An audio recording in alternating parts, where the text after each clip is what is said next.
तो बहुत दिनों से मेरी वीडियो के कमेंट्स में और मेरे इंस्टाग्राम पर मुझे बहुत सारे मैसेज आ रहे थे आप लोगों के मेरे सेटअप के बारे में कि आप अपना सेटअप दिखाओ, अपने यूट्यूब सेटअप के बारे में बताओ कि किस तरीके से आपने सारी चीज़ें सेट की हुई हैं, किस तरीके से आप शूट करते हो, जिससे कि हम लोगों को भी एक आइडिया मिले कि किस तरीके से हमें भी अपना यूट्यूब सेटअप बनाना चाहिए। तो आज की वीडियो में मैं आप लोगों को अपना यूट्यूब सेटअप दिखाऊँगा।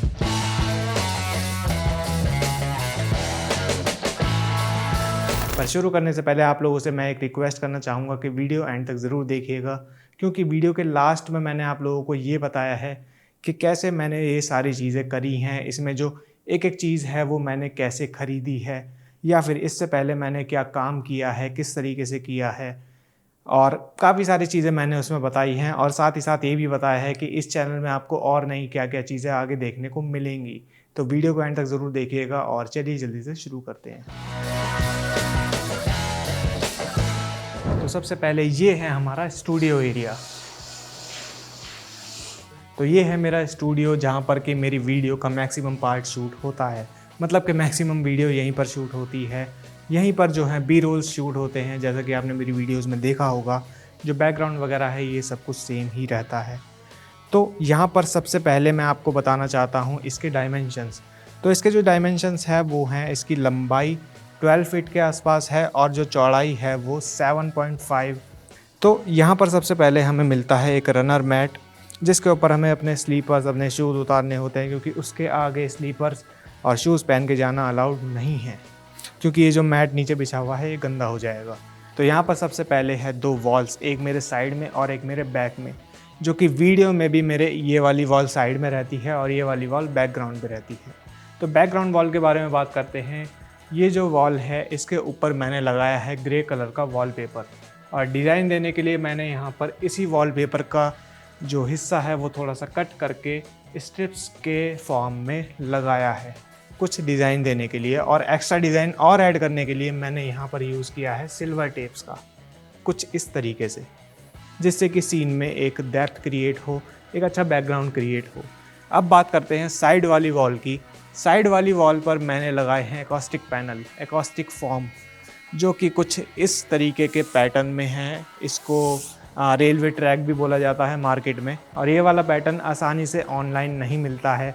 बहुत सारे लोगों के मुझे कमेंट्स आते हैं, इंस्टाग्राम पर मैसेज करके लोग पूछते हैं कि इसका लिंक दे दो, आपने कहाँ से ये ख़रीदी है। तो मैं उनको ये बताता हूँ कि मैंने ये ऑफ़लाइन मार्केट से ख़रीदी है, करोल बाग से ख़रीदी है, जिसका जो एड्रेस है वो मैं नीचे डिस्क्रिप्शन में दे दूँगा कि किस दुकान से मैंने ख़रीदी है, वहाँ से आप भी ख़रीद सकते हो। तो यहाँ पर पूरे में एकॉस्टिक पैनल लगे हुए हैं, जो कि मेरी आवाज़ में जो एको आती है उसको कम करते हैं। और इसी के साथ इसी वॉल पर सारे इलेक्ट्रिसिटी के कंट्रोल्स हैं, सारे स्विच हैं, लाइट के कंट्रोल हैं, एमसीबी है, प्लग्स हैं, सॉकेट हैं, सारी चीज़ें इसी वॉल पर हैं। और इसी वॉल पे यहाँ पर ऊपर एसी भी है, जो कि शूटिंग के वक्त चालू रहता है, रिकॉर्डिंग के वक्त चालू रहता है, अभी भी ऑन है, क्योंकि रिकॉर्डिंग के वक्त फ़ैन ऑन नहीं कर सकते, क्योंकि उसकी जो हवा आती है उसकी आवाज़ से हमारी ऑडियो ख़राब हो सकती है। तो इसलिए शूटिंग के वक्त फ़ैन चालू नहीं करना चाहिए। एसी भी अगर चालू है तो उसकी फ़ैन स्पीड लो रहनी चाहिए। तो यहाँ पर ऊपर एसी लगा है, और सीलिंग में यहाँ पर फॉल्स सीलिंग है, जिसमें कि एलईडी लाइट्स लगी हुई हैं बहुत सारी, जो कि इस वक्त चालू हैं, पर शूटिंग के वक्त ये चालू नहीं रहती हैं, जैसा कि मैंने आपको पहले लाइटिंग वाली वीडियो में भी बताया है। और फॉल्स सीलिंग के अंदर भी यहाँ पर एकॉस्टिक पैनल लगे हुए हैं, जो कि इस तरीके के नहीं हैं। उसका जो पैटर्न है वो पिरामिड वाला है, जो कि नॉर्मली आपको कहीं भी मिल जाएगा। तो वो चीज़ दिखाई नहीं दे रही है, इसलिए मैंने वहाँ पर पिरामिड वाला पैटर्न जो है वो यूज़ किया है।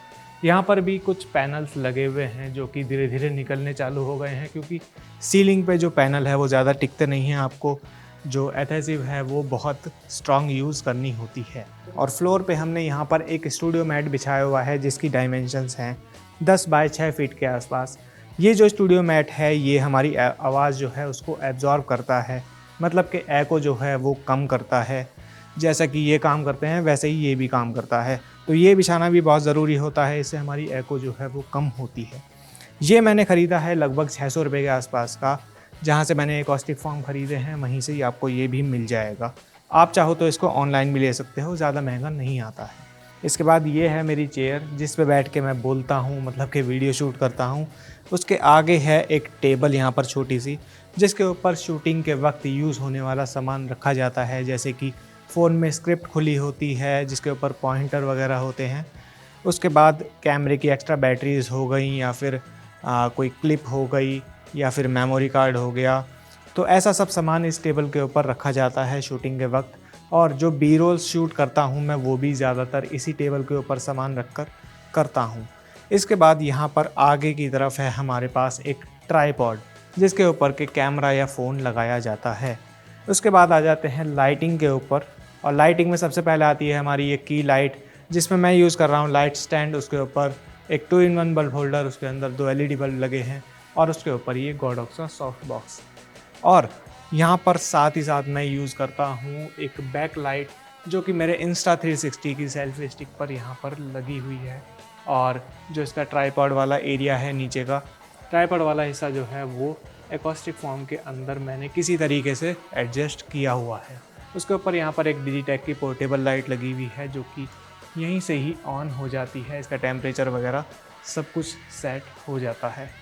तो ये हमारी बैक लाइट हो गई। इसके बाद आती है हमारी ये प्रैक्टिकल लाइट, जो कि है ये लैंप, जो कि हमारे बैकग्राउंड को अच्छा बनाता है, सीन को बेहतर बनाता है, बैकग्राउंड में एक डेप्थ क्रिएट करता है। इन सभी चीज़ों के बारे में मैंने अपनी लाइटिंग वाली वीडियो में बताया है, तो ऊपर आई बटन पे क्लिक करके और नीचे डिस्क्रिप्शन में मैंने उस वीडियो का लिंक दे दिया है, तो वहाँ से जाकर भी आप वो देख सकते हो। और एक चीज़ मैं आपको बतानी भूल गया था कि यहाँ पर एक एक्सटेंशन बोर्ड भी लगा हुआ है इस लाइट के लिए, प्रैक्टिकल लाइट को ऑन करने के लिए, जिसका वायर अंदर मैट के अंदर से जा रहा है और अगले एक्सटेंशन बोर्ड में लगा हुआ है, जिसके साथ ये लाइट कनेक्ट है। मतलब कि एक स्विच से ही हम ये वाली और ये वाली लाइट ऑन और ऑफ़ कर सकते हैं। तो ऐसा कुछ सिस्टम मैंने यहाँ पर बनाया हुआ है। अब इस वाले एरिया को बाकी एरिया से सेपरेट रखने के लिए मैं यहाँ पर यूज़ करता हूँ कर्टेन्स का। ये 4 कर्टेन्स मैंने यहाँ पर लगाए हुए हैं, और ये कर्टेन्स नॉर्मल कर्टेन्स से थोड़े से मोटे हैं और 98% ब्लैकआउट वाले कर्टेन्स हैं। मतलब लाइट को काफ़ी ज़्यादा ये रोकते हैं अंदर एंटर करने से। तो इंसुलेशन भी ये बनाते हैं और थोड़ी सी एको भी कम करते हैं। मैंने आपको पहले ही बताया है ऑडियो वाली वीडियो में कि कर्टेन्स आप लगाते हो, कोई मोटा कपड़ा लगाते हो, तो वो आपकी एको को कम करता है। तो उसका काम भी ये करते हैं, और बाकी एरिया से इस एरिया को सेपरेट भी करते हैं। अब आगे की तरफ भी एक सेपरेशन है, जिसके बारे में अभी थोड़ी देर में बात करेंगे। फ़िलहाल चलते हैं आगे वाले एरिया की तरफ, जो कि है हमारा एडिटिंग एरिया। अब इस एरिया को मैं एडिटिंग एरिया इसलिए बोल रहा हूँ क्योंकि यहाँ पर बैठकर मैं ज़्यादातर अपनी वीडियोज़ ही एडिट करता हूँ। वैसे यहाँ पर मैं और सारी चीज़ें भी करता हूँ, जैसे कि स्क्रिप्ट्स भी मैं यहाँ पर लिखता हूँ, या फिर किसी टॉपिक पे अगर रिसर्च करने की ज़रूरत है तो वो भी मैं यहाँ पर करता हूँ अपने पीसी के ऊपर। तो बहुत सारी चीज़ें यहाँ पर मैं करता हूँ। अगर कुछ काम नहीं है तो मैं खाली बैठकर यहाँ पर म्यूज़िक भी सुन लेता हूँ। अब मैं आपको थोड़ा सा अपनी टेबल के बारे में ये बता देता हूँ, थोड़ा सा दिखा देता हूँ कि क्या क्या चीज़ें यहाँ पर रखी हुई हैं। सबसे पहले है मेरा ये मॉनिटर, जिसकी हाइट भी ऊपर नीचे हो जाती है, और काफ़ी ज़्यादा हाई क्वालिटी वाला मॉनिटर ये है। इसके साइड में रखा हुआ है यहाँ पर ये यूपीएस, जो कि लाइट जाने पर 10 से 15 मिनट या फिर उससे भी ज़्यादा का बैकअप दे देता है, जिससे कि मेरे जो प्रोजेक्ट्स होते हैं, जो प्रीमियर के प्रोजेक्ट्स होते हैं, वो मैं उस टाइम के लिए सेव कर लेता हूँ। तो थोड़ा बहुत बैकअप ये दे देता है। इसके बाद यहाँ पर साइड में रखा हुआ है ये होम थिएटर, जो कि म्यूज़िक सुनने के लिए यूज़ होता है और फिल्म वगैरह देखने के लिए भी यूज़ होता है, वीडियोज़ वगैरह देखने के लिए भी यूज़ होता है। क्योंकि इस मॉनिटर में अपने खुद के स्पीकर नहीं है, इसलिए मैंने अलग से यहाँ पर अपना होम थिएटर कनेक्ट करा हुआ है। कभी खाली टाइम में म्यूज़िक सुनने का मन होता है तो भी ये काम आता है। काफ़ी अच्छी इसकी आवाज़ है। इसके बाद यहाँ पर नीचे है कीबोर्ड और यहाँ पर माउस, और यहाँ पर इस तरफ रखा हुआ है मेरा ये CPU कैबिनेट।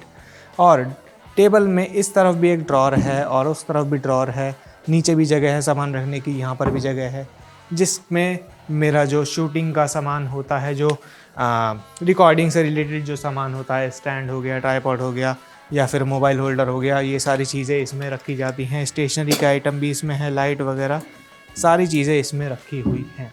और ये है मेरी चेयर जिस पर बैठकर मैं काम करता हूँ। तो ऐसा कुछ सेटअप है मेरा, और ये सेटअप आपने मेरी वीडियोज़ में भी देखा होगा, जब मैं एडिटिंग के बारे में कुछ बताता हूँ या फिर अपने पीसी पर कुछ समझाता हूँ तो मैं यहाँ पर बैठकर ही शूट करता हूँ। अब ये जो मेरा पूरा सेटअप है ये 2 एरिया में डिवाइडेड है, जिसमें पीछे की तरफ है मेरा स्टूडियो एरिया जहाँ पर कि बैठकर मैं शूट करता हूँ, शूटिंग वगैरह वहाँ पर होती है, और आगे की तरफ है मेरा ये वर्किंग एरिया या फिर एडिटिंग एरिया। अब इन दोनों एरिया के बीच में सेपरेशन क्रिएट करने के लिए मैंने यहाँ पर यूज़ किया है कर्टेन्स का। ये 2 कर्टेन्स हैं, ये 4 बाय 8 का एक कर्टेन है, ये 4 बाय 8 का एक कर्टेन है। अब ये वाले जो कर्टेन है ये उस वाले कर्टेन से थोड़े से अलग हैं, क्योंकि ये डबल लेयर कर्टेन है और काफ़ी ज़्यादा नॉइज़ को अंदर आने से भी ये रोकते हैं। साउंड प्रूफ कर्टेन्स ये नहीं हैं, पर काफ़ी ज़्यादा आवाज़ को ये रोक लेते हैं और 100% ब्लैकआउट कर्टेन्स हैं, मतलब लाइट इतनी सी भी इससे क्रॉस नहीं कर सकती। तो मैंने यहाँ पर इनको लगाया हुआ है। तो कर्टेन्स का यूज़ मैंने यहाँ पर इसलिए किया क्योंकि मैं जब चाहे इसको हटा सकता हूँ। मान लो कि मुझे एसी की हवा इस वाले एरिया में भी चाहिए तो मैं इनको हटा देता हूँ, और अगर एसी की हवा मुझे अंदर ही रखनी है शूटिंग के वक्त तो मैं इनको एकदम पैक कर देता हूँ। और इन कर्टेन्स के पीछे की तरफ मैंने लगाई हुई है अपनी ग्रीन स्क्रीन क्रोमा का जो क्लॉथ होता है वो। अभी चलकर वो भी मैं आपको दिखाऊंगा कि किस तरीके से मैंने वो लगाया है। तो चलिए अभी वापस से चलते हैं उधर की तरफ। तो यहाँ पर इस तरीके से मैंने ये लगाया हुआ है अपना क्रोमा का क्लॉथ, ग्रीन स्क्रीन जिसको बोलते हैं वो। यहाँ पर मैंने साइड में जो कपड़े सुखाने वाली क्लिप्स होती है उनका यूज़ किया है, कुछ क्लैम्प्स का यूज़ किया है और कुछ नोटबुक वाली क्लिप्स का यूज़ भी किया है। सेम इधर की तरफ भी ऐसी ही है, बस वो क्लिप जो है वो मैंने बाहर की तरफ यूज़ करी है। और मैं आपको एक चीज़ और बतानी भूल गया कि ये वाले जो कर्टेन्स हैं इनमें भी मैंने नोटबुक वाले क्लिप्स का यूज़ किया है इनको आपस में जोड़ने के लिए। तो नोटबुक वाले जो क्लिप्स होते हैं वो बहुत ज़्यादा अलग अलग जगह पे काम आते हैं, तो उसका एक बॉक्स आप भी मंगा के रख सकते हो। तो ये हो गया मेरा कुछ क्रोमा का सेटअप, जिसके बारे में मैं आपको ऑलरेडी एक वीडियो में बता चुका हूँ कि कैसे ये सारी चीज़ें सेट करनी होती हैं। क्रोमा को सही तरीके से कैसे लिट किया जाता है, इसके लिए कितनी लाइट यूज़ होती हैं, तो वो वीडियो आप ऊपर आई बटन पर क्लिक करके देख सकते हो और नीचे डिस्क्रिप्शन में भी उसका लिंक है, वहाँ से भी आप जाकर वो वीडियो देख सकते हो। तो ये था मेरा यूट्यूब सेटअप और मैंने आपको सारी चीज़ें दिखाई कि कहाँ पर क्या चीज़ रखी है, किस तरीके से सारे काम होते हैं, मैंने कैसे सारी चीज़ें सेट करी हुई हैं और कहाँ पर शूट होता है, कहाँ पर एडिट होती है वीडियो, जो स्क्रिप्टिंग है वो कहाँ पर होती है। सारी चीज़ें मैंने आपको दिखाई और उम्मीद करता हूँ कि आपको भी समझ में आया होगा, एक आइडिया मिला होगा अपने सेटअप के बारे में कि आप कैसे अपना यूट्यूब सेटअप अच्छा बना सकते हो। और अब एक इम्पॉर्टेंट बात मैं आप लोगों से करना चाहता हूँ, जिसके बारे में मैंने वीडियो की स्टार्टिंग में भी आप लोगों को बताया कि वीडियो के एंड में मैं आपको कुछ इम्पॉर्टेंट चीज़ बताने वाला हूँ। अब कई लोग ये वीडियो देखकर ये सोच रहे होंगे, मेरा स्टूडियो देखकर ये सोच रहे होंगे कि इसके पास तो जगह है, मतलब कि मेरे पास तो जगह है, अच्छा स्टूडियो है, अच्छा एरिया है, जो इक्विपमेंट है वो हैं, कैमरा है, पीसी है, वगैरह वगैरह सारी चीज़ें मेरे पास हैं।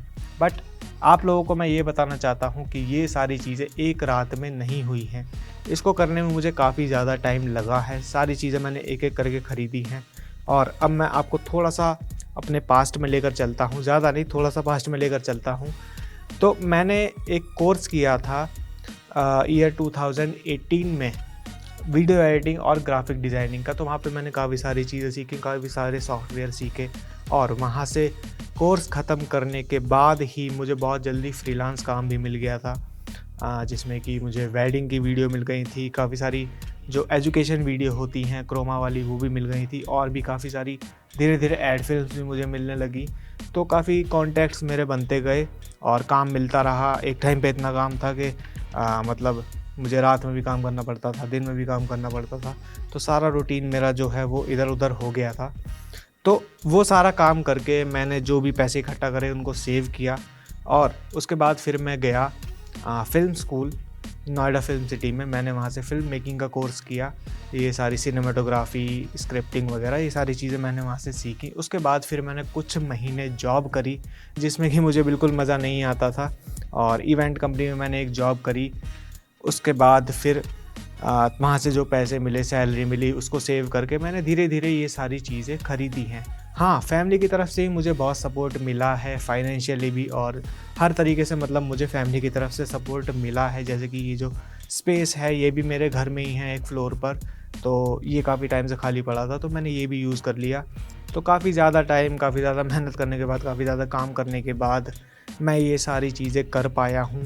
इतना कॉन्फिडेंट हो पाया हूँ कि मैं अपना खुद का एक सेटअप बना के एक यूट्यूब चैनल स्टार्ट करूँ, नया यूट्यूब चैनल स्टार्ट करूँ। नहीं तो आजकल ये पॉसिबल नहीं हो पाता है कि कोई नया यूट्यूबर ये सोचे कि भाई मैं एक अच्छा खासा सेटअप बना के जो चैनल है वो स्टार्ट करूँ। ज़्यादातर लोग यही सोचते हैं कि पहले स्टार्ट करते हैं, सेटअप बाद में बना लेंगे। बट मैंने उल्टा काम किया, मैंने सेटअप पहले बनाया, स्टार्ट बाद में किया। तो इतना कॉन्फिडेंट होने के लिए भी काफ़ी ज़्यादा काम करना पड़ता है, काफ़ी सारी स्किल्स आपको आनी चाहिए, काफ़ी जो है दिमाग आपका क्रिएटिव होना चाहिए, जो कि धीरे-धीरे ही हो पाता है।